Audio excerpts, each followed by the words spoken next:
You're listening to the ESO Network, your station for all things geek.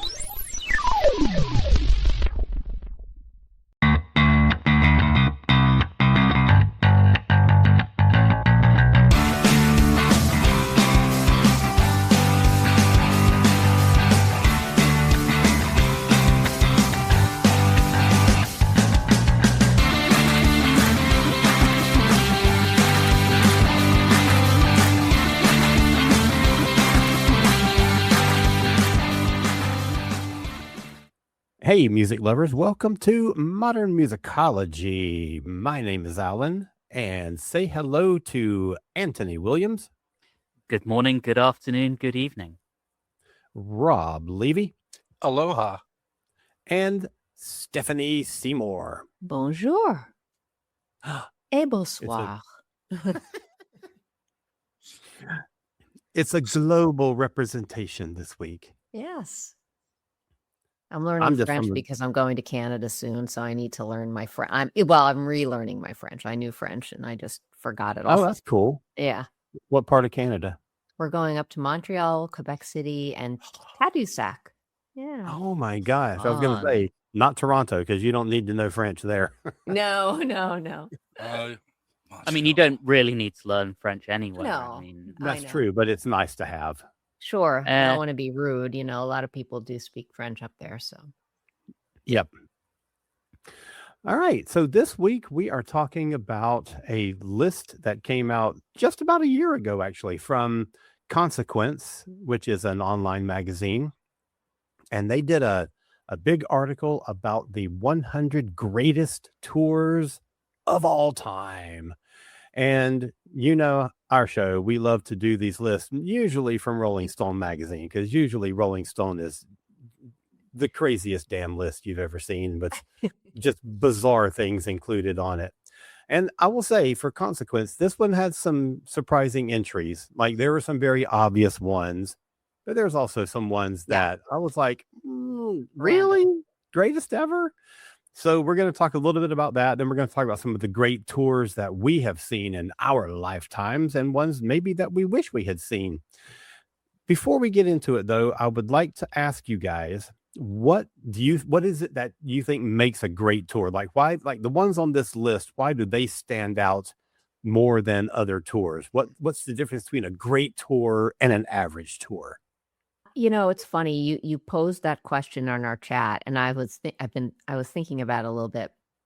I'm not really sure about how that can like apply to this list, because this list has like, you know, everything from like Tom Waits' Big Time Tour, which is this relatively small seated, you know, venue kind of thing, to like, you know, massive hundreds of thousands of people show. So, but I was thinking, for me personally, if I know so it's like so contradictory. If I know the band and I know all everything on every album, I want them to go deep cuts, you know, like I want to hear like Same. stuff, like, right. But then if I don't know their, Right. conversely, if I just know their hits, that's what I want to hear. So I can't be pleased, you know, all the time. I don't think. Right, exactly.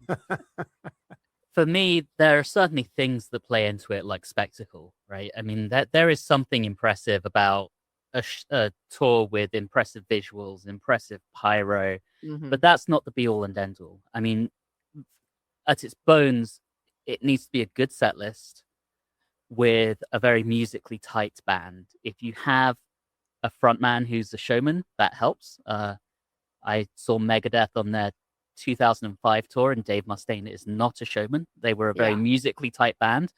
I would never describe them as a band you can put on one of the best tours ever, because Dave just stands there in front of the microphone. Same with the Cars. When I saw, like, that's a perfect example. Like, they were like, No they sounded joke. perfect, but dude, they were so boring. Yeah. So No yes, joke. sorry, didn't mean to interrupt So- you with that. But I mean, I think being very tight musically is kind of the baseline. And then you layer on these other things to build a great tour. And it may or may not be props and pyro and staging. It may be underlying tension in the band. It might be that they have some kind of goofy shtick that comes across well. I mean, I know on the list, for example, Fleetwood Mac's Rumours tour was on there. And I think what made that tour was the palpable tension between Stevie and Lindsay and how she spent most of those shows just staring him down. And that made for such entertaining watching because that album was based around those tensions. And so seeing it play out on stage, even though there's nothing spectacular in terms of pyro and props and so on, that tension between the band was palpable and made for a really entertaining tour to watch, or at least what I've seen from the videos, because I wasn't alive when that tour happened. Yeah. Always bragging about how young you are. So yeah, I think a lot of it is sort of how the band visits the space they're in. Like Steph said, whether it's a small place or a big place, there is nothing greater though than watching a band that's used to playing big spaces play like intimate, smaller spaces where you can tell that they're just sort of relaxed and sort of free. The set list is important. I'm not as down with the visuals necessarily as much as it's the vibe they give off. You know, do they want to be there? You know, at what point, you know, at some point every band's going to be exhausted. You know, do they act like they want to be there? You know, do they act like they're still giving it out? You know, or is this just a money grab, right? And now more and more these days, the concerts seem to appear more as a commercial enterprise rather than bringing music to people with sincerity and musical talent. So I think I want really great musicians just treating every show like it's the last one or their first one. And I want it to be an experience, right? I mean, I want to feel like it could be anything from like, it's just the communal event of being with other people like the Eras tour was, or it could just be something where you were just standing there in complete awe, like you're seeing McCartney and you're just like, I was going to talk about that. Yeah. I'm seeing friggin' Paul McCartney, right? Yeah. So there Totally. is some of that, you know, some of the wonder of these concerts is self-inflicted and some of it is from the bands. So it's a tricky road to sow, as you guys have talked about. Yeah, I'm kind of with you all. And there are times when I think that there are some bands or some artists that rely too much on spectacle. You know, I think that it's counterintuitive to the music, I think, where the show becomes the show and the music is not the show.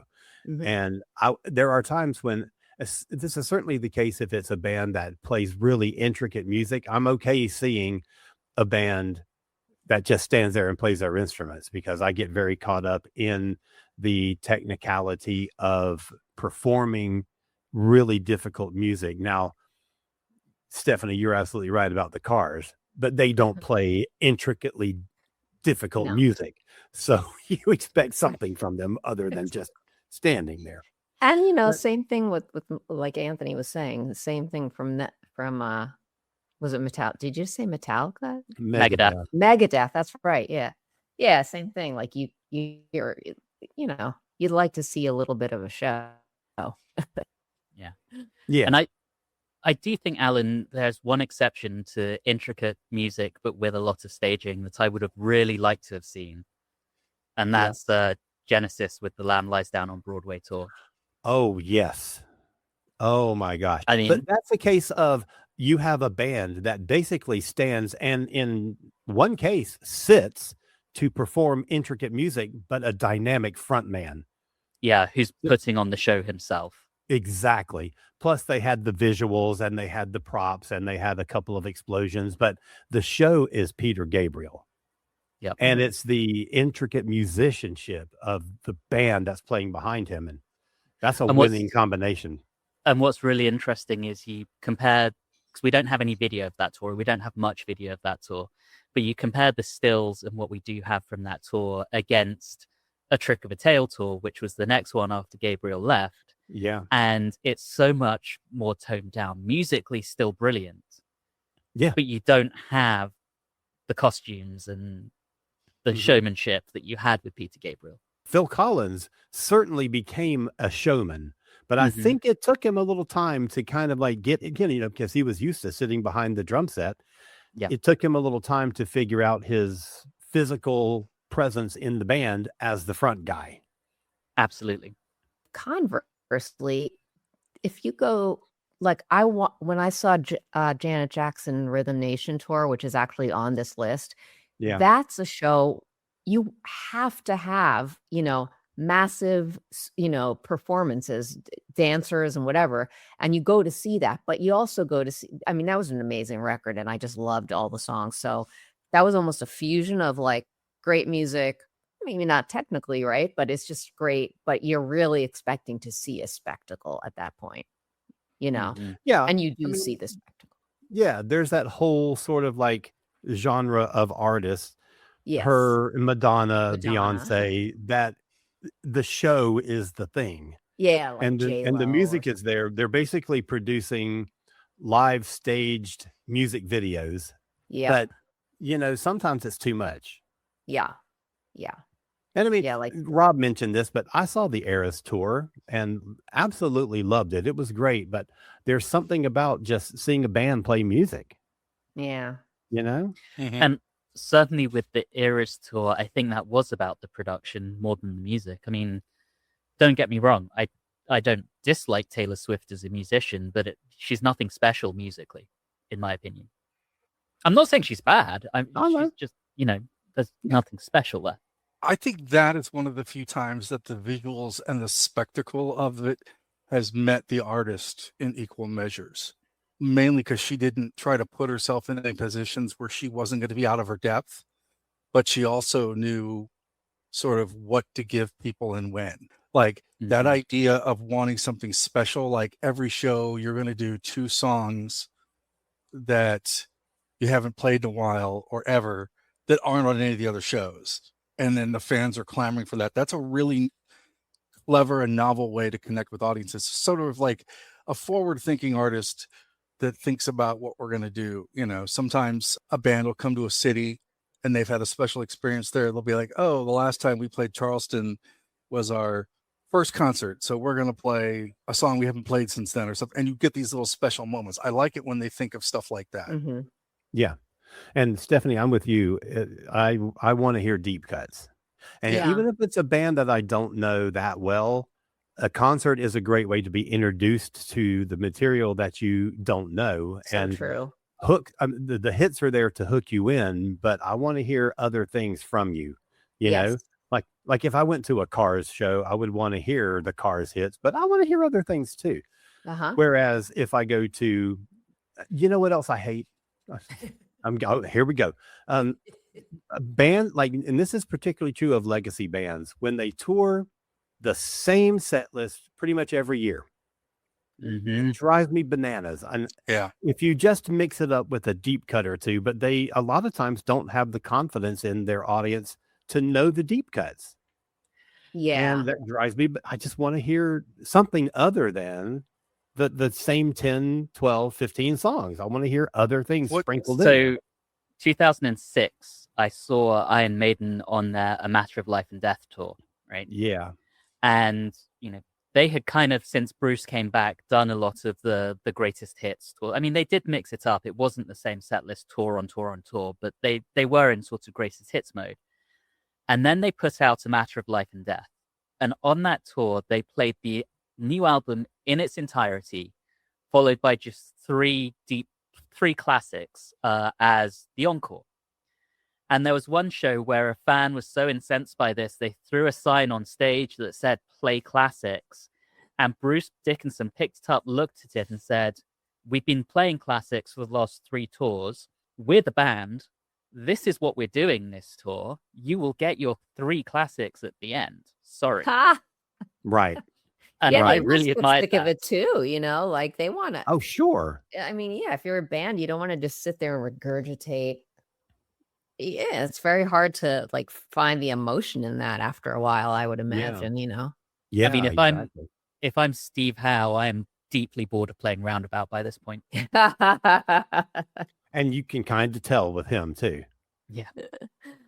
So what else on the list stuck out to you as things that maybe you have seen and can talk about how great it was and whether it should be on this list, or things that by repute and would love to have seen? Talking Heads speaking in tongues. Yeah. that I mean, too. obviously familiar with it from Stop Making Sense, right? I've seen that concert film. It Yeah. is phenomenal. I mean, Yeah. that is the perfect mix of musicianship and stagecraft in one Right. go to build Right. something that is candidly perfect. And I'm not even a huge Talking Heads fan, and I see that Right. concert film and I'm just going, Yeah. wow. And that brings up a point that I was thinking about when I was going over this list. Some of these ones, I kind of wonder if they're on the list because of a great live album or a great concert film. Because, like in the case of Prince, like Purple Rain was a great tour, but there's a lot of stuff in that show that's, B-side. I mean, which is great. I love that. But there's things that just, I don't know. There was a lot of downtime in that show, and I just wonder because I think there are better Prince tours. Mm-hmm. I would have put something else on this list. Right. Purple Rain is certainly legendary, but I don't know. And I'm Yeah. just wondering, did a concert film bump some of these up? Possibly. I mean, they Yeah. have like what I was going to say about for like something that I did see on this list is they had the U2 War Tour on there, and you've got Ooh. Under a Blood Red Sky to sort of Yes. document that, right? But I mean, and listen, I loved that tour. That was, I mean, I saw them a bunch of times. The Alarm opened. It was just a sick, amazing, like tour. And so passionate. But I would also argue that so were the tours for which I saw all of them: Unforgettable Fire, Yeah. Joshua Tree, and Yeah. even like Rattle and Hum, but especially like Joshua Tree and Unforgettable Fire. I mean, Yeah. God, seeing that like Radio City with the Waterboys for Unforgettable Fire, like that was Oh, wow. so amazing. But anyway, Mm. just so there, yeah, I know what you're saying. Like some have companion, things that go Mhm. along with them. Yeah, that Joshua Tree tour, I think, was really, really phenomenal. And Best. when they played on the War Tour here, they played at Graham Chapel at WashU, which is basically like a church, an old church Mm-hmm.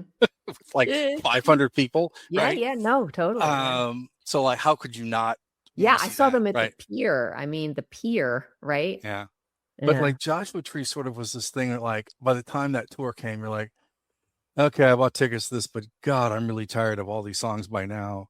And they did enough other things to make me entertained by it Oh, 100%. with Oh, yeah. B-sides. And, Sure. they broke into, like from the show I saw, they did Level Tear Us Apart and a few other things, Satellite of Love, some other stuff that Yeah. made it kind of like interesting, right? And it wasn't just covers for the sake of covers. So that's kind of like a good example of a tour. And then a lot of these ones on here, I saw a lot more of these than I thought. The ones that struck out to me was that White Stripes tour, because they weren't big then. The Hype Machine hadn't really rolled into town yet. They were still sort of like second fiddle to the Strokes at this point. It was just a rock and roll show with Mhm. two people. It was just, I'm going to sit there and they're going to go do their thing for 45 minutes to an hour. And it's going to be like blasting off and going into space. And then that's it, but it was incredible. The same thing with the Nevermind tour, which they didn't really film. That I've never seen a show where people in the band invited the audience to come onto the stage with them and mosh, because their show at Mississippi Nights was nuts. They'll like people in the audience were running on the stage and jumping off of it, and it was just absolutely both bonkers and like exhilarating at the same time, just to see a band celebrating that they're playing music in that way. I thought was great. So I think that was good. But then there's things on the list like the Radiohead tour. While it was entertaining, it was much more of a band doing precise. It was almost like watching a band do surgery. They were so precise and they were so methodical and so layered that it was very clear that maybe it wasn't over polished, but it was close, right? Mhm. But you had to admire the craft of it. There was a couple others that they had listed that I was like, I guess that's, I mean, yeah, of course, the Elton John, Billy Joel, like face-to-face shows, those were The first that was time, at on there. least, The not the first time, at other, least. not the other 25 times they did that Yeah, same tour. exactly. It went from like 1994 to 2010, it said. I was like, okay. But, and then they also listed, which I totally would have loved to see, which Elton John, the 74 North American tour, because holy hell, I mean, Yeah. but having said that, I would have absolutely done anything to have been old enough to have gone to the 1975 tour, like the one where he did with Dodger Stadium, Mhm. shows, which was supporting Rock of the Westies, because at that point Captain Fantastic was out too. So it would have been unbelievable to see those shows. Like Right. Captain Fantastic's like my favorite Elton John record. So for me, that would Yeah. have been. And Right. I think there are two on there that I would have really liked to have seen. One is, of course, the number one, which is Bowie's Ziggy's Stardust tour. Oh, Right. yeah. And then, and then the other is a top 10 one on the list. No, it's just outside of the top 10, but the Who's 1970 tour. Yeah. Yeah. I mean, Yeah. that was Yeah. them at the height of their powers. And, Yeah. them effectively touring Tommy. Holy shit. Yeah. Holy shit. Yeah. Yeah. Stuff like that, we're just like, we wish we could have seen, but we were just like either 2 years old or not born. I mean, And the Depeche Mode tour they put on there, while it was good, I still think the Violator tour was better, mhm. just because the ascension of the band at that point, Right. and the material was better. That's a better album than the one they picked. But I Yeah. get it. Sometimes I think that the tours that made it onto this list are like the emergence tours. Like this is the point where the band really Yeah. becomes the band. You know what I mean? Where Yeah. they're like a bar band, and then all of a sudden they're like, and it doesn't matter if they've been around for a year or 10 years. They have that moment where all of a sudden like everything coalesces and this is their year. And there may be better tours after, because I think that's certainly the case with Purple Rain. There may be better tours after that, but Purple Rain is really where Prince emerged as a major global artist. Yeah. But I think it's interesting too that they included two examples of festival, a couple of different examples of festivals, but the two, Yes. like Yes. Lilith Fair Mhm. and Lollapalooza. I would argue that the first two Lollapaloozas go on the list, and then after that, you kind of let it go, right? Yeah. But that first Lollapalooza was so interesting and so different for a festival mindset. Yeah. And the festivals now are in no way, shape, or form like that. That it was pretty cool. Lilith Fair was like that too, because you could tell that this was like artists that were really invested in it. Even if you didn't necessarily like the artists that were performing, you're like, I get why they're on this, and it makes perfect sense. And the lineup didn't seem jagged or sort of disjointed. It had a flow to it, right? So those I think are interesting picks too. Hmm. I will say that for a big outdoor festival, the Lilith Fair had more acoustic guitars than any other festival ever. Yeah. Without it being a folk show, you know. Right. Yeah. But next year I think next year is the whatever it's 30th anniversary of Lilith tour. Wow. So I expect we'll talk about that a lot. Oh yes, more there. that's next year, right? They started in Yeah. 97, right? Yeah. Yeah. And that's one that changed a lot from its first tour to its second and third, where second and third, it had a reputation and a lot more artists and a lot more varied artists Yeah. got involved in it. They added more hip hop and they added more rock, and it really changed into a music festival. Yeah. Speaking of hip hop, I really wish I had been at that PE and Anthrax Bring the Noise tour. That was Yeah. I can't believe Yeah. I didn't see that. Like, because I I bet have that seen was a PE and I have phenomenal seen thing. It Anthrax. was. But, ugh, I wish it I was could. at the arena in St. Louis. Yeah. The only thing, for some reason, that tour here also included the Sisters of Mercy. Oh, what a weird bill. So they Wow. played first and they were horrible. But the vibe with Anthrax and Public Enemy, and then I think EPMD was one. There were two other bands on there too. You knew Public Enemy was going to just absolutely be Public Enemy, and you knew Anthrax was going to be Anthrax. But both of those bands on that particular night, and I don't know how it was with other shows, but they both had the ability to transcend sort of the box they were put in and reach the crossover audiences. So like the people there that came to see PE were generally interested in what Anthrax was doing, and the people that wanted to see Anthrax stuck around for PE Yeah. and were really into it. And I think that that's really, really good. That's one of the So testaments cool. of what a great show was, right?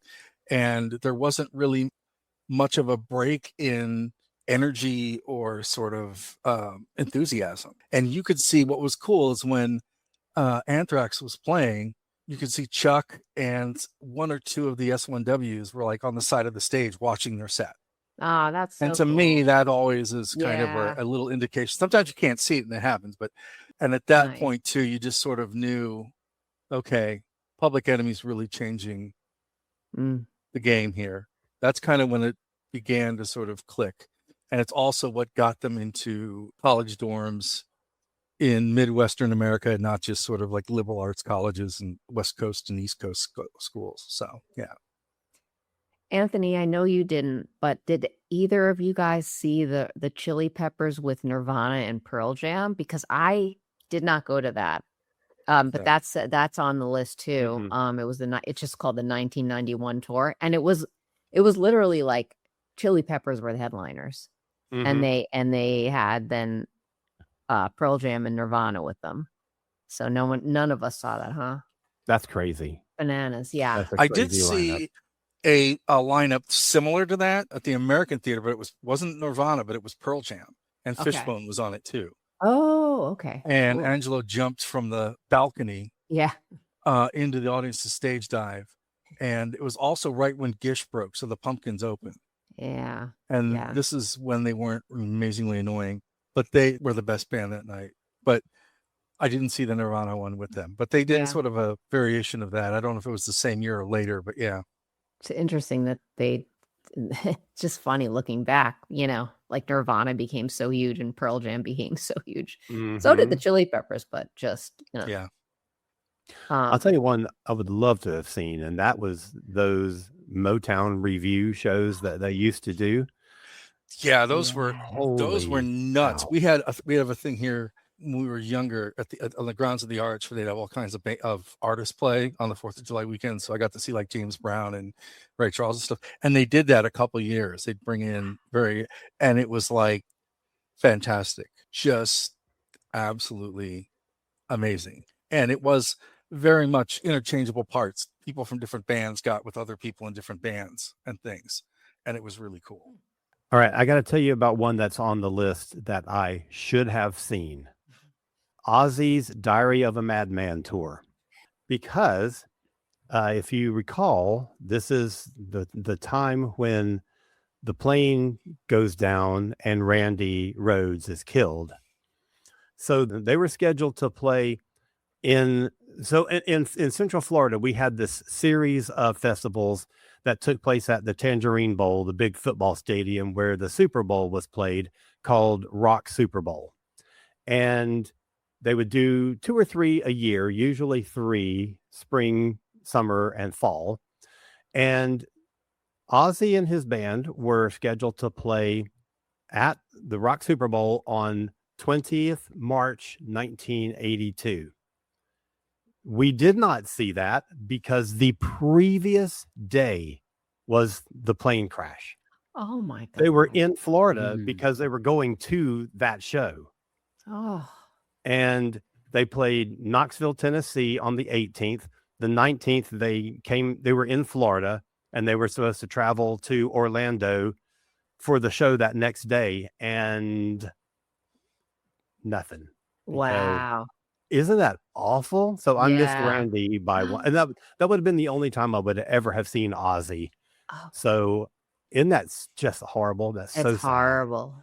Did you actually have like a ticket to that show? Oh, You know I what I went to mean? all those Rock Super Bowl shows. I Yeah. freaking loved them. I Yeah. mean, do you have a physical ticket? Because if you have that ticket, I bet that's like, you could probably sell that shit for some huge astronomical price. I've never You know thought what I about mean? that before. Yeah. Yeah. Yeah. That's so Wow. sad. Well, I would keep it in. No, I know. I wouldn't either. But yeah, I could have seen that one. I did see, let's see, Van Halen. I think that was the one that's on the list, the Fair Warning tour. Or was it yeah. Diver Down? I don't remember which one. It was in 81. So that had to be Fair Warning, right? Because they were the previous Rock Super Bowl was the Rolling Stones, because they were on their big stadium tour, and Van Halen was their open. I mean, Van Halen was the biggest band in the world at that point, but they were the opening band for the Rolling Stones on that show. It was so great because I remember so many. I remember more stuff about the Van Halen set than I remember about the Stones set. That's saying something. I just wanted to quickly say when Rob was talking about in the intro, the Paul McCartney shows. I mean, they do have the Out There tour on the list, but I Yeah. saw the one-on-one tour, which was pretty similar. I mean, he's just, and just to see, just to know that you're seeing a Beatle in person and he's singing Right. like Blackbird and doing all this shit. I was sitting there crying. Yeah. I didn't think I'd hear as many Beatles songs as I did. I know. Which was great. was I would have cool. been happy with just the Wings stuff too. But Yeah. yeah, it was just sort of, mind-blowing. and like I saw Springsteen do a show where it was just him and a piano at the Fox Theater in St. Louis. And that was also pretty great too, because he stopped and told stories between all the songs and stuff.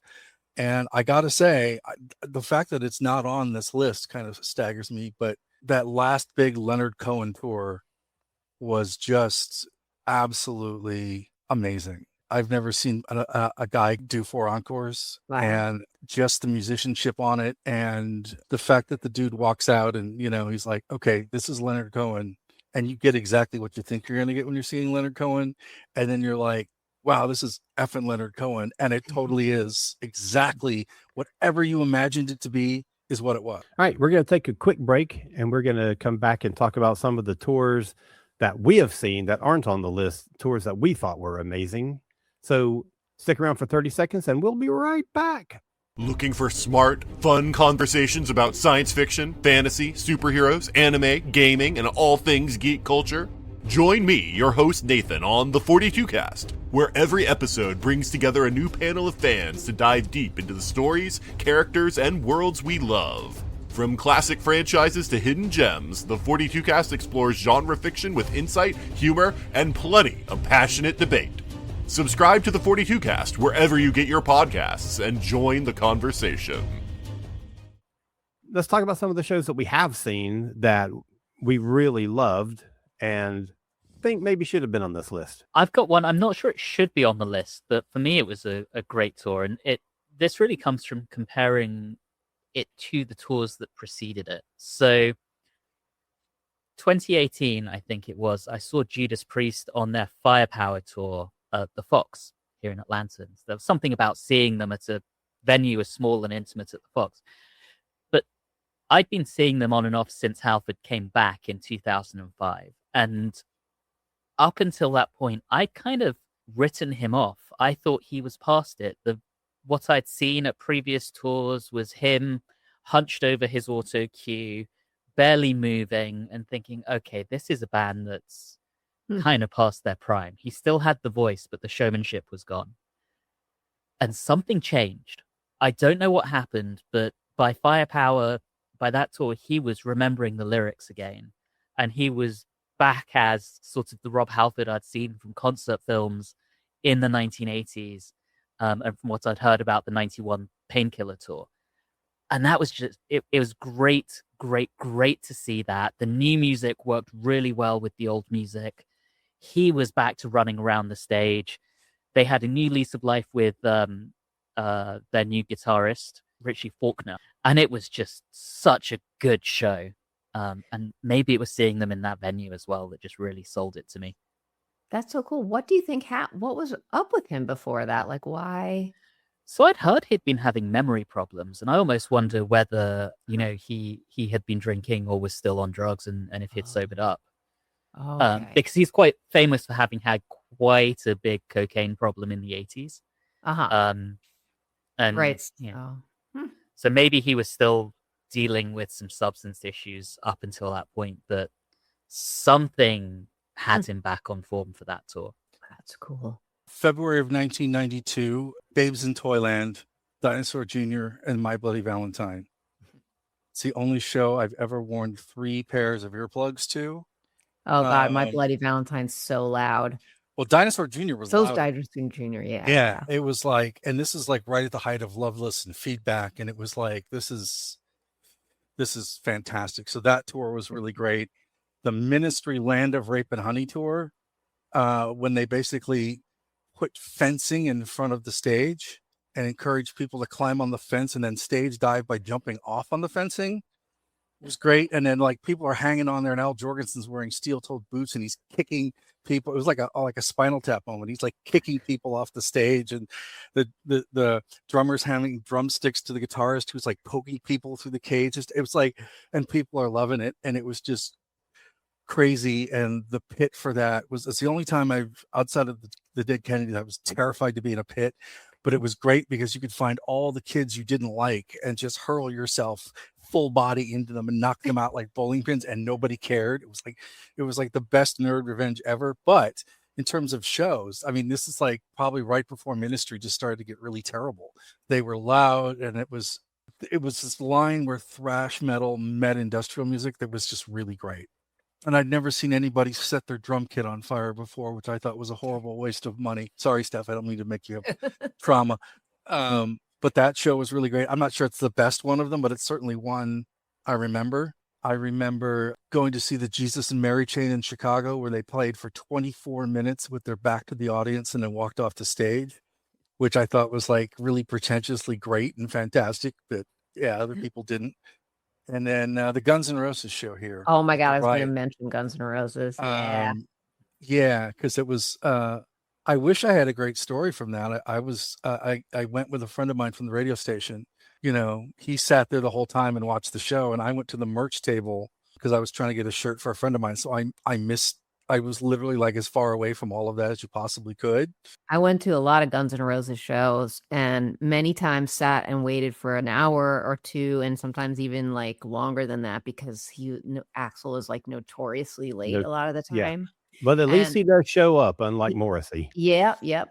And that actually happened when they were opening for, because I went to a lot of shows when they were opening for like it was like Aerosmith, I believe.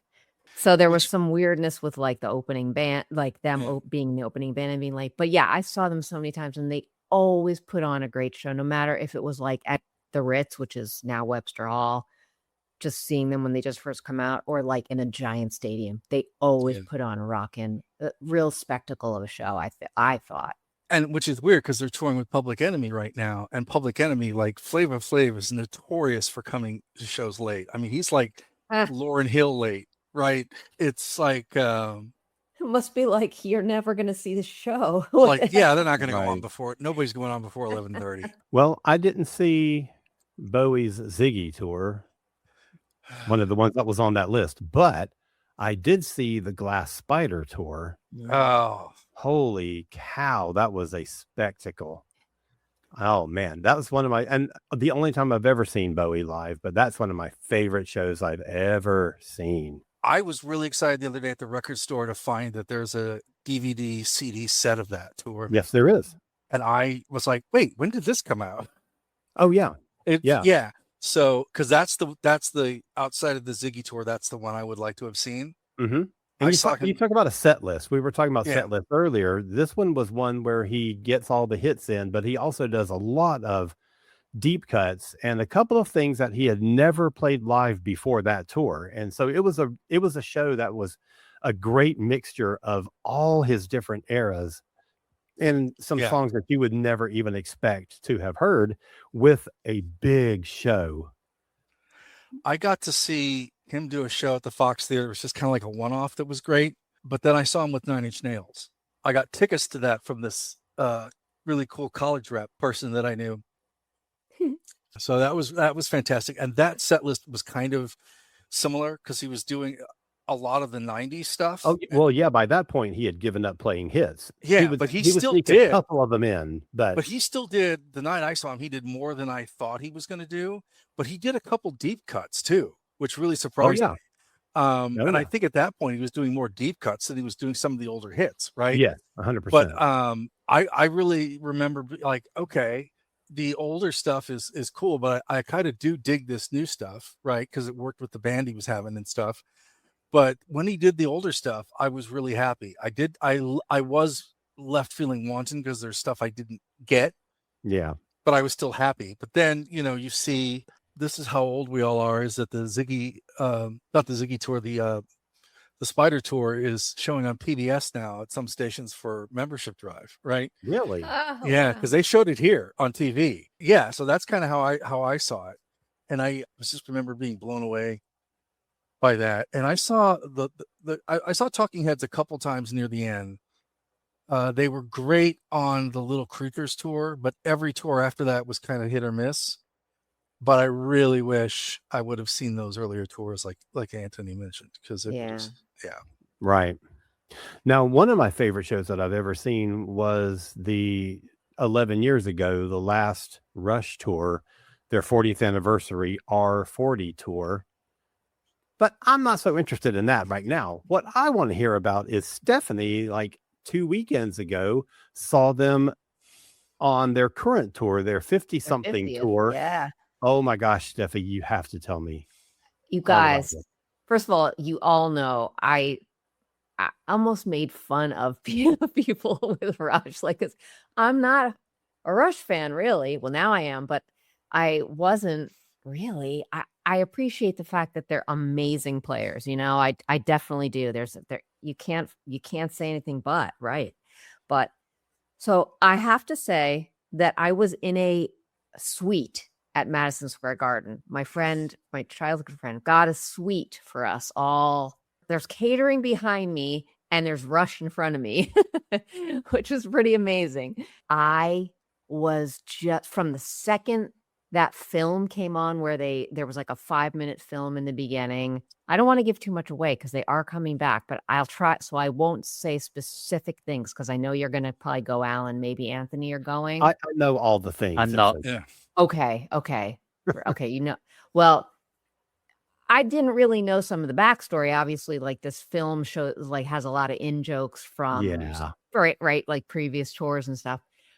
But so just from that to like the talk about a stage show and a light show and a video show. I don't understand how these people come together to make such an amazing production. I mean, I keep thinking of like the hundreds of people that have to be involved to make such a wonderful show. But obviously it all boils down to the music. And I was simply blown away by their music and their proficiency. And what's her name? Please tell me the drummer's name.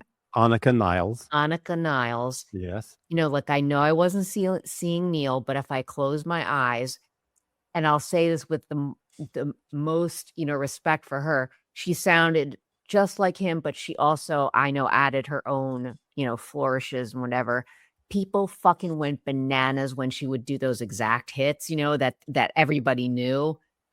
But she was, I can't imagine her workout routine, because she, for 3 straight hours, just like a monster. Right. And you talk about a band that plays intricate music, but doesn't just stand still to play it. They are all over the place. What was really cool? It was, Getty they had a keyboard player. So I feel like Getty did go behind the keyboards for a little while, like here and there. Yeah. But I think he was just able to sort of run all over the stage and do whatever he wanted, like, because there was the keyboard player there doing a lot of stuff that he would have had to have done. Right.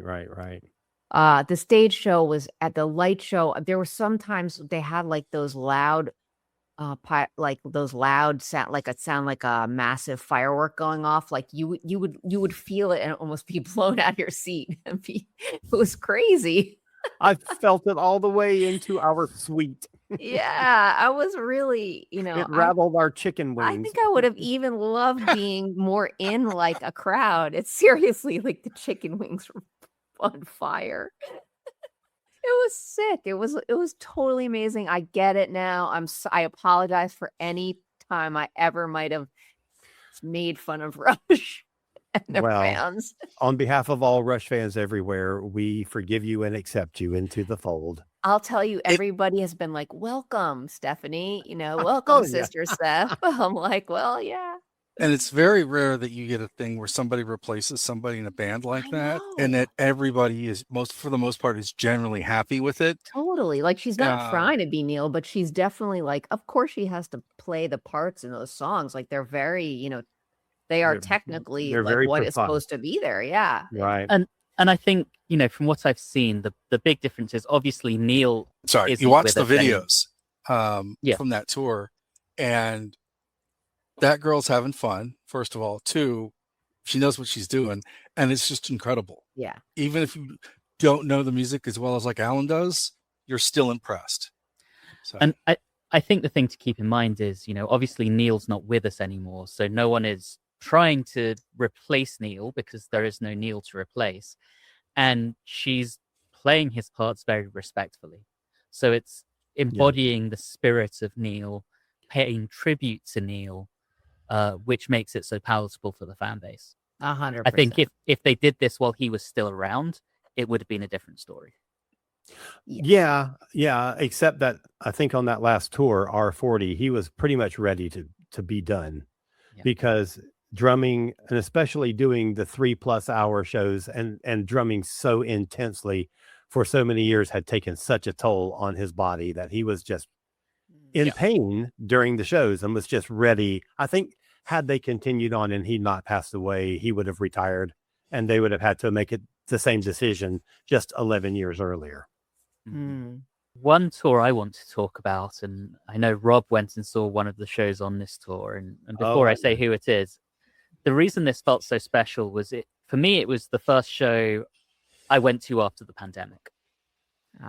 And the band in question had made requests around face masks. And, I live in the American South where such things were sometimes not adhered to. But this was a case where the reverence for the band in question was so much that everyone complied and everyone was very polite. And I described this show on multiple occasions as a spiritual experience. And that was seeing Sparks effectively touring the documentary. And that was my first show after the pandemic as well. It was special. It was, and there's just something, I've seen him since then and it's been good, but there's something about it. I don't know what it was, I mean, they played stuff I wanted to hear, but then they played like Lawnmower, and stuff I didn't expect to play. And the banter with the band was great, with the band and the audience. And I was really happy that the age group of people there was very mixed. It wasn't just, folks my age too, or Anthony's age. There were people that were younger. But yeah, it was very energetic. Their band was tight. Did you guys see like parents bringing kids kind of thing? Yeah. Yes, absolutely. That's nice. There were instances, the ones I particularly liked were where you had like 20-year-olds there with their parents. Oh, that was really special. But just seeing them on stage, it was like you were seeing these two legends. And at their age, coming out of the pandemic, we still didn't know, what the future looked like after COVID in terms of what the virus was going to do. That could have been their last tour. One of them, could have not made it through COVID after that, and they both did.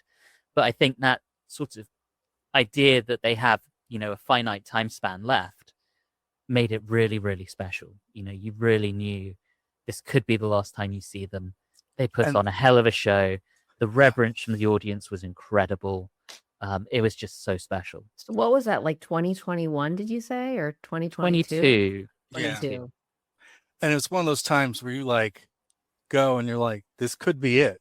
Mm-hmm. And so you have this image in your head, like I said before, some other shows of like, you have this built up idea of what it's going to be like in your head, and it completely meets and blows your expectations.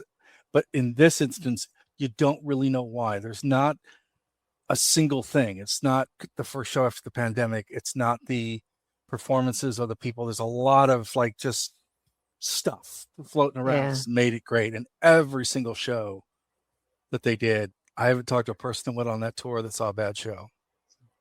Now, the other one post-pandemic or immediately post-pandemic I want to talk about, and Alan is already smirking because he knows exactly what I'm going to say, was Porcupine Tree doing Closure Continuation, because that was the second show I saw post-pandemic. Mm-hmm. I flew to New York and saw them at Madison Square Garden because they were coming to the South. Not Madison Square Garden, sorry, Radio City. You were in New York, yeah. I was in New York. You and I could have hung out there. this was 12 years on from their previous tour. They previously said, we're never, ever getting back together. We're never, ever touring again. There'll be no more music. We are done. And they had spent 12 years secretly putting together an album. And then they toured it. And the messaging was the same. This is the last time we will ever tour. We'll see. Maybe they will, maybe they won't. But with that in mind, seeing them at that venue, hearing those songs I'd been listening to for the best part of 20 years, oh my gosh, it was great. And it was a no phones show as well. Oh, right. But They make you give your phone in or whatever. they basically made the entire audience promise not to pull their Okay. phones out, and most of the audience were really good with it. And seeing an audience live in the moment was special Right, as well. right. That is nice. That was a little bit weird, like seeing with Rush, like I was looking down and like everyone had their phone up, and I'm like, why? Like, I don't know. And Well, and it's like a year ago when I saw Ghost on their Skeletor show. Firstly, phenomenal. The stage show they put on for that. Whew, I mean, the props, what I initially thought was a solid background was actually an LED screen, and you didn't even realize that until about 8 songs into it, when suddenly the whole thing burns down. But they gave everyone these pouches at the start that you put your phone into, and you kept hold of the pouch. And if you needed to access your phone, you had to leave the arena and go and get it open. So every interaction with your phone had to be very deliberate. yeah. And there were no phones in the audience in an arena. And Right. again, Wow. in modernity, there's something really cool about that. It Yeah. builds that relationship with the band in a way you just don't get in a lot of shows anymore. Yeah. Mhm. So let's talk about some of the tours that we did not see that we wish we had, because I've got a couple that I want to mention. The first one, I would love to have seen Parliament back in the 70s in their heyday, when they have the big spaceship that comes and lands on stage and the band emerges. Oh my gosh. I would love to have seen that. And the opposite end of the spectrum, in 1980, I would love to have seen the Black and Blue tour, which was a co-headlining tour with Black Sabbath and Blue Oyster Yeah. Cult.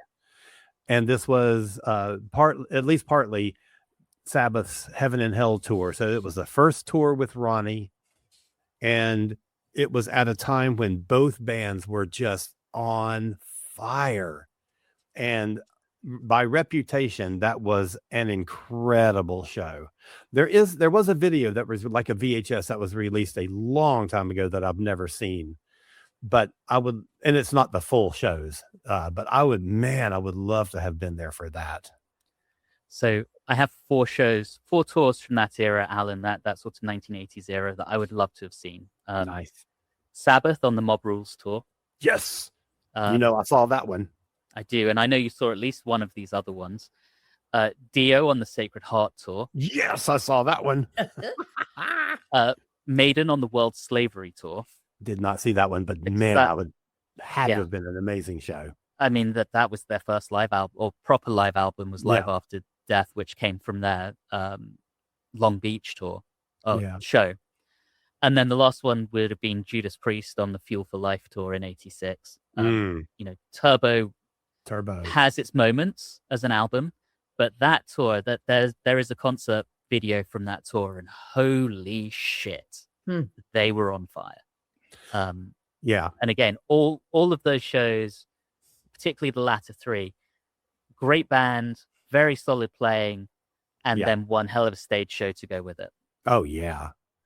You know, I would love to have seen Springsteen, in his prime, like 83, 84, around that time, to see him really, I mean, I know he still does, but to see him at that time to really command a room, and by room, I mean a stadium. Oh my gosh, that has to have been an incredible experience. Yeah. I've always ever since I was really little, I've always just wanted to have been at the Woodstock Festival. Not the 93 one or whatever it was. I would be spared to be there. I would. Stephanie at Woodstock '99 in a Korn t-shirt. Yeah, let's go. Oh no, thank I you. I always wanted to, just I don't know, maybe I'm a hippie at heart or something, but I ever since I was real little, really, really wanted to just be there and just be Yeah. part of the whole thing, and maybe even take the bad acid, I don't know. I say that I would like to have been there, but I feel like being there would be a lot different with the rainstorms and the mud Oh, and I know. there's no access to clean water or food after the first day. I mean, Yeah. it sounds idyllic, but at the same time, there's like the other side of it too. That was disastrous.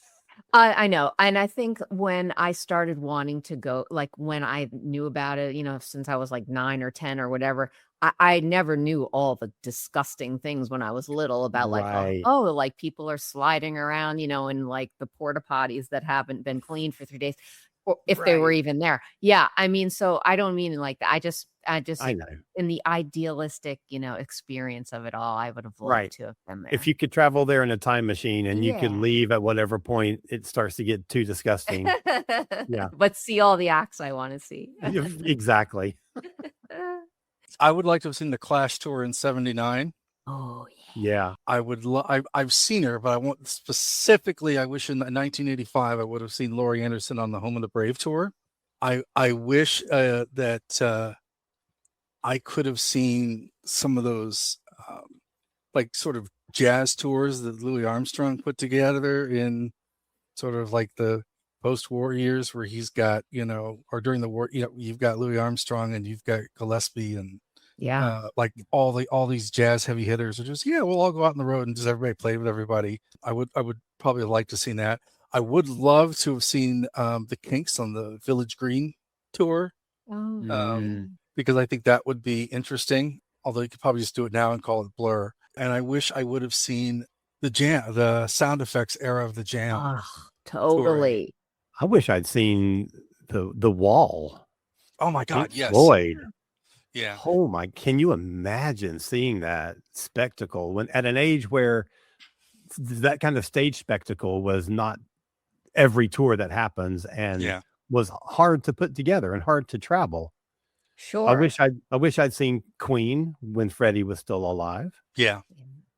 I would love to have seen the Jacksons Victory Tour. My brother saw the Victory Tour. For the longest time, I had a shirt from it. Wow. That I never wore, but I put it on eBay. And he said he saw it in Miami, and he said it was absolutely phenomenal. And one of the things he said is the Jacksons that you didn't think were talented were actually really, really talented, which I thought was like the greatest sort of like way to have announced that. I would like to have seen that just because there's so many of those guys. That reminds, I mean, I was going to kind of say, like, I wish I had seen the Osmonds, the Jacksons, and like David Cassidy. I know it sounds crazy, but David Cassidy, all when they were like in massive Teen Idol, like, right. heyday, because, David Cassidy did have some good rock and roll songs. And I feel like, well, you know how I love the Osmonds and of course the Jacksons. I mean, just imagine seeing the Jackson 5. Can you know? Yeah. What about if all those bands toured with Leif Garrett playing with them? Well, that would just be, my I would goodness. faint. You could just go to Branson and go to the Osmonds Theater there and just Yeah, you could. maybe take in some Yakov Smirnoff while you're there. Some Barry Williams. Right. I would have liked to have seen early 60s Sinatra. Right. He did a tour with Frankie Valli that I wish I could have seen. Any kind of and an Elvis show. Let's just Yeah. Yeah, true. The concert that I did see that I wish I would have appreciated more when I saw it was Isaac Hayes and Al Green. But they played on the riverfront and it was hot and was loud and they were great, but it was just the day was so much of a sensory overload that I just didn't get to appreciate it as much as I could have. So I would like to have seen that as well. Mm-hmm. All right, that's going to do it for us this week. So listeners, we would love to hear your tour experiences, either things that you saw that you really loved or shows that you didn't see that you wish you had been able to. And if you want to get hold of us, you can write us at modernmusicology1@gmail.com, or you can drop a comment on our socials and we will read your comments on the next show. And what is the next show, you may be wondering? why Rob suggested a great topic of one album wonders, artists that only ever put out one album. And I think that's going to be an interesting discussion because I have come up with some really me too. surprising things for that topic. So I think it's going to be fun. Everybody take care. We'll see you in 2 weeks and keep rocking on. This has been a broadcast of the ESO Network. Be part of the crew and help support our shows by donating to our ESO Patreon or by shopping at the TeePublic store, which can all be found at www.esonetwork.com. The ESO Network, your station for all things geek.